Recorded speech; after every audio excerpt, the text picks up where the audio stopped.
এই মুসল্লিদের নারায়ে তাকবীর আল্লাহু আকবারের ধ্বনি শুনে তারা বলতো, এটাই দেশের মানুষের জনগণের স্লোগান নয়, এটা হচ্ছে জঙ্গি এবং বাংলাদেশ জামাত ইসলামের স্লোগান। এই স্লোগান মুসলমানরা দিতে পারে না। আজ এখানে যারা উপস্থিত হয়েছেন, 2024 সালের 5ই আগস্টের পর নতুন করে ছাত্র শ্রমিক জনতা ঘোষণা করেছে নারায়ে তাকবীর আল্লাহু আকবারের স্লোগান শুধুমাত্র জামাত ইসলামী আর মুসলমানদের নয়, এটা গোটা বাংলাদেশের 56,000 বর্গ মাইলের নিরাপত্তা এবং গ্যারান্টির স্লোগান। আউযু বিল্লাহি মিনাশ শাইতানির রাজীম। বিসমিল্লাহির রহমানির রহিম। নাসরুম মিনাল্লাহি ওয়া ফাতহুন করিব ওয়া বাশশিরিল মুমিনিন ফাল্লাহু খায়রুল হাফিজিন। সাদাকাল্লাহুল আযীম ওয়া সাদাকা রাসূলুহুন নবিয়ুল কারীম ওয়া নাহনু আলা যালিকা মিনাশ শাহিদিন আশ শাকিরিন। আসসালামু আলাইকুম ওয়া রাহমাতুল্লাহি ওয়া বারাকাতুহু। এই হচ্ছে সেই পল্টন। 2006 সালের 28শে অক্টোবর এই পল্টনের এখন থেকে মাত্র কয়েক গজ দূরে আমাদের প্রিয় ভাই শহীদ মুজাহিদকে পিটিয়ে গুলি করে তাকে হত্যা করা হয়েছে। এটা হচ্ছে সেই পল্টন, যেই পল্টন এখান থেকে মাত্র কিছু কয়েক হাত দূরে প্রীতম হোটেলের সামনে আমাদের প্রিয় ভাই হাফেজ শিপনকে পিটিয়ে হত্যা করার পর যখন সে শুধু এই কথাটুকু বলেছিল যে ভাই আমাকে আঘাত করেন কিন্তু আমার মুখটা ঠিক রাখেন, আমার নাক মুখে আপনারা আঘাত করেন না, তখন তারা জিজ্ঞেস করেছিল কেন, কি হয়েছে? তখন সে বলেছিল আমার এই বুকে মহাগ্রন্থ আল কোরআন এবং এই মুখে আমি মহাগ্রন্থ আল কোরআনের 30 পারা কোরআনের একজন হাফেজ। নির্মমতা এবং ভয়াবহতা কতটা নির্মম হলে, কতটা হায়ানার হলে, কতটা পৈশাচিক হলে সেই সময়ের আওয়ামী, ছাত্রলীগ, যুবলীগ, স্বেচ্ছাসেবক লীগের লগি বৈঠাধারী সন্ত্রাসীরা কোরআনে হাফেজ এই কথা শোনার সাথে সাথে প্রায় মৃত্যু মুখে পতিত আমাদের সেই শহীদ হাফেজ শিপনের মুখে শুধু তারা আঘাতই করে নাই, একটা একটা করে তার মুখের সব দাঁতগুলো ভেঙে দিয়ে শেষ পর্যন্ত তাকে শহীদ করেছিল।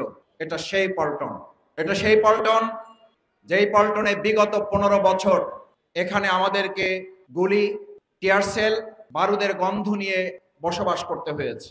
এটা সেই পল্টন যেই পল্টনে জাতীয় মসজিদ বাইতুল মোকাররমকে একটা অঘোষিত ফিলিস্তিন হিসাবে এটাকে টার্গেট করে প্রত্যেকটি জুমার আগের দিন এবং পরের দিন পুলিশ বাহিনী, গোয়েন্দা সংস্থা, ছাত্রলীগ, যুবলীগের কতিপয় তৎকালীন সন্ত্রাসীদেরকে দিয়ে এমনভাবে ঘেরাও করে রাখা হতো, মনে হতো যে এখানে আজকে যুদ্ধ ঘোষণা করা হয়েছে। আমাদের জাতীয় মসজিদ বাইতুল মোকাররমের অঞ্চলটাকে বিগত 15 বছর এটাকে একটা মিনি ফিলিস্তিন হিসাবে তারা টার্গেট করে চিহ্নিত এলাকা হিসাবে এটাকে তারা চিহ্নিত করেছিল। প্রত্যেকটা জুমার দিন মুসল্লিরা যখন নারায়ে তাকবীর আল্লাহু আকবারের স্লোগান দিয়ে এখান থেকে বেরিয়ে পড়তো, আপনাদের প্রত্যেকের ভালো করে মনে থাকার কথা, তৎকালীন পুলিশের কতিপয় সদস্যদের অফিসার নামে খ্যাত কুখ্যাত দুর্বৃত্তরা সরকারের পোশাক এবং বন্দুক হাতে নিয়ে এই মুসল্লিদের নারায়ে তাকবীর আল্লাহু আকবারের ধ্বনি শুনে তারা বলতো, এটাই দেশের মানুষের জনগণের স্লোগান নয়, এটা হচ্ছে জঙ্গি এবং বাংলাদেশ জামাত ইসলামের স্লোগান। এই স্লোগান মুসলমানরা দিতে পারে না। আজ এখানে যারা উপস্থিত হয়েছেন, 2024 সালের 5ই আগস্টের পর নতুন করে ছাত্র শ্রমিক জনতা ঘোষণা করেছে নারায়ে তাকবীর আল্লাহু আকবারের স্লোগান শুধুমাত্র জামাত ইসলামী আর মুসলমানদের নয়, এটা গোটা বাংলাদেশের 56,000 বর্গ মাইলের নিরাপত্তা এবং গ্যারান্টির স্লোগান। কারণ রৌমারী সীমান্তে প্রতিবেশী রাষ্ট্রের তৎকালীন আমাদের বিডিআর বাহিনীর উপরে যারা হামলা পরিচালনা করেছিল, বিএসএফ এর সদস্যরা, বিডিআর এর তৎকালীন সদস্যবৃন্দ, আমাদের সেই অঞ্চলের জনগণ, দেশপ্রেমিক মানুষ সেই বিএসএফ এর ষড়যন্ত্র এবং তাদের হামলা আক্রমণকে মোকাবেলা করার জন্য নারায়ে তাকবীর আল্লাহু আকবারের স্লোগান দিয়ে তাদেরকে শুধু পরাস্তই করে নাই, তাদের কাছে বার্তা পৌঁছে দিয়েছিল এই বাংলাদেশের 1 ইঞ্চি মাটি তো দূরের কথা, একজন মানুষকে নিয়ে সিনেমা খেললে নারায়ে তাকবীর আল্লাহু আকবারের স্লোগান তোমাদের গোটা ভারতের সমস্ত অস্ত্রকে মোকাবেলা করতে সক্ষম। সম্মানিত ভাই এবং বন্ধুগণ, প্রতিপক্ষ যদি হয়ে থাকেন, আমরা আমাদের বাংলাদেশ এবং প্রতিবেশী রাষ্ট্রকে প্রতিপক্ষ রাষ্ট্র প্রতিপক্ষ মনে করি না। কিন্তু দুর্ভাগ্য হচ্ছে সেই সময় কতিপয় পুলিশের সদস্য এবং দোসরদের দ্বারা এই বাংলাদেশ এবং ভারত পরস্পর মুখোমুখি করে একটা প্রতিপক্ষ রাষ্ট্রকে পরিণত করা হয়েছে।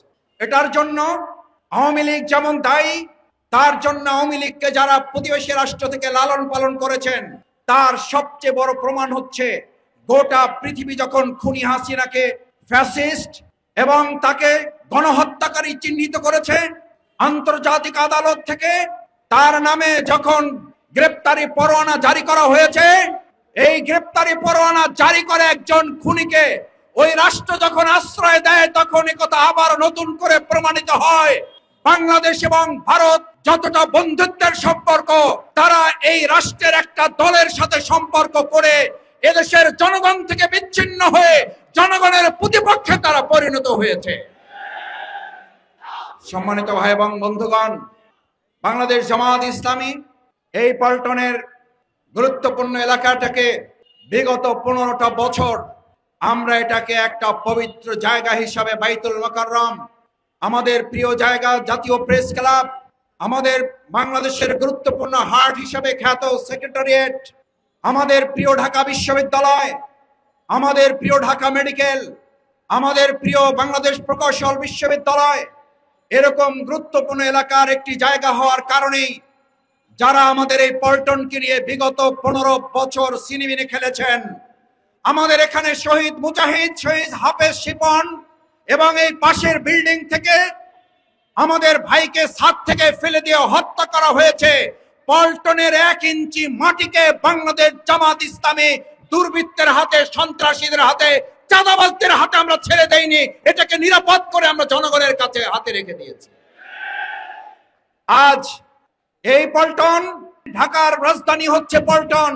আমরা এই কথাও আজকে ঘোষণা করে দিতে চাই, 2024 সালের 5ই আগস্ট, জুলাই এবং আগস্টের গণঅভ্যুত্থানে শুধুমাত্র বাইতুল মোকাররমে হেলিকপ্টার দিয়ে গুলি করা হয় নাই, শুধু প্রেস ক্লাবে গুলি করা হয় নাই, শুধুমাত্র সেক্রেটারিয়েটে গুলি করা হয় নাই, শুধু ঢাকা বিশ্ববিদ্যালয়, বুয়েট, ঢাকা মেডিকেলে গুলি করা হয় নাই, এখানকার প্রত্যেকটা বাড়ি, অলি গলি এবং এমনকি বারান্দা, ডাইনিং রুম গুলোতে টার্গেট করে তারা গুলি করে আমাদের ভাইদেরকে হত্যা করার পরিকল্পনা করেছিল।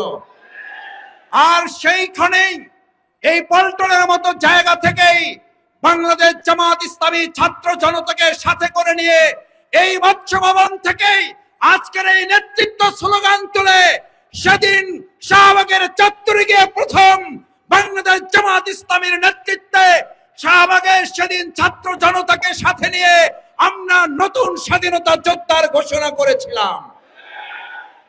বাংলাদেশ সেনাবাহিনী সেদিন আমাদের গুলি করবে নাকি বুকে টেনে নেবে এটা আমাদের জানা ছিল না, কিন্তু আমাদের ভাইয়েরা সাহস, হিম্মত, বলিষ্ঠতা নিয়ে মৎস্য ভবন থেকে প্রথম মিছিল নিয়ে শাহবাগকে আমরা স্বাধীন ঘোষণা করে গোটা বাংলাদেশের জন্য আমরা বিজয় উৎসব পালন করেছি। 2024 সালের জুলাই আগস্টের গণ অভ্যুত্থানে স্বৈরাচার শেখ হাসিনা পতনে বাংলাদেশ রোল মডেল হওয়ার পর এখন গোটা বিশ্ব, সিরিয়া থেকে শুরু করে সব জায়গায় এই খুনি এবং ফ্যাসিস্টদের বিরুদ্ধে আন্দোলন শুরু করে পতনের যাত্রা শুরু হয়েছে। আজকে একটা কথা গোটা বিশ্ববাসীর কাছে বাংলাদেশ জানিয়ে দিতে চাই, এই বাংলাদেশের রাজধানী ঢাকা, ঢাকার রাজধানী এই পল্টন থেকে আমরা খুনি, ফ্যাসিস্ট, চাঁদাবাজ, সন্ত্রাসী, ব্যাংক ডাকাতি, শেয়ার বাজার লুটকারী খুনি হাসিনার পতনে যেমন রোল মডেল, গোটা বিশ্বের মধ্যে আগামী দিনে বাংলাদেশও ইনসাফ ভিত্তিক, উই ওয়ান্ট জাস্টিসের বাংলাদেশ গড়ে তোলার জন্য আমরা রোল মডেল হয়ে থাকবো ইনশাআল্লাহ। আপনাদের কাছে জানতে চাই, বাংলাদেশের রাজধানী ঢাকা, ঢাকার রাজধানী পল্টন, সেই রাজধানী পল্টনকে ইসলামের রাজধানী আজকে থেকে ঘোষণা করে বাড়ি ফিরতে চাই আমরা। এখন থেকে ঢাকার রাজধানী পল্টন, আর সেটা হবে ইসলামেরও রাজধানী ইনশাআল্লাহ। সেই প্রত্যয় যদি এখান থেকে নিয়ে আমরা বাড়ি ফিরতে পারি, তাহলেই কেবল আজকের এই সম্মেলন সফল এবং সার্থক হবে। সেই আহ্বান জানিয়ে আমার কথা শেষ করছি। আসসালামু আলাইকুম ওয়া রাহমাতুল্লাহি ওয়া বারাকাতুহু।